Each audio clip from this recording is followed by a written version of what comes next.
খেজুর গুড় খেলে কি নিপা ভাইরাস হবে কি মত বিশেষজ্ঞদের চট করে জেনে নিন এই শীতে গুড় খাওয়ার আগে। চিকিৎসকেরা পরামর্শ দিচ্ছেন বাদুড়ের খাওয়া বা ঠোকরানো ফল থেকে নিপা ভাইরাস ছড়াচ্ছে, তাই বুঝে ফল খেতে হবে। খেজুরের রসে নাকি হাত দেওয়াই জ্বালা। এবার প্রশ্ন হলো, তাহলে কি খেজুরের রস আর খাওয়াই যাবে না? শীতকালে বাংলার অর্থনীতিতে গুরুত্বপূর্ণ ভূমিকা রয়েছে খেজুর রসের। দুর্গাপুর, মালদা সহ গ্রাম বাংলার বেশিরভাগ বাড়িতেই খেজুর রস এবং গুড়ের ব্যবসা আছে। নিপা ভাইরাসের আতঙ্কে এই রস এবং গুড় কি খাওয়া ছেড়ে দিতে হবে? যেমন চিকিৎসক সুবর্ণ গোস্বামী এই বিষয়ে জানিয়েছেন, বাদুড় যে কোনো ফল খায় এমনটা নয়। এই প্রাণীকে সাধারণভাবে কোনো উঁচু গাছে পাওয়া যায়, বিশেষ করে তাল ও খেজুর। এটা খেজুরের সময় নয়, কিন্তু খেজুরের রসের সময়। তাতে ভাইরাস ছড়ানোর সম্ভাবনা অনেকটা বেশি থাকে। অবশ্য খেজুর রসের আতঙ্ক অনেকটাই কাটিয়েছেন অধ্যাপক চিকিৎসক শুভ্রজ্যোতি ভৌমিক।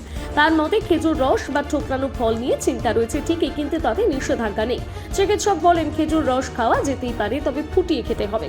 সুতরাং খেজুরের গুড়ের ক্ষেত্রে কোনো সমস্যা থাকছে না বললেই চলে। উল্লেখ্য, এই প্রসঙ্গে বলে রাখা প্রয়োজন, নিপা কিন্তু সব বাদুড়ের কারণে হয় না। নিপা ভাইরাসের সবচেয়ে বড় উৎস ফ্রুট ব্যাট নামের এক প্রজাতির বাদুড়। তাই সমস্ত বাদুড়ের থেকে কিন্তু ভয় পাওয়াটা বন্ধ করুন।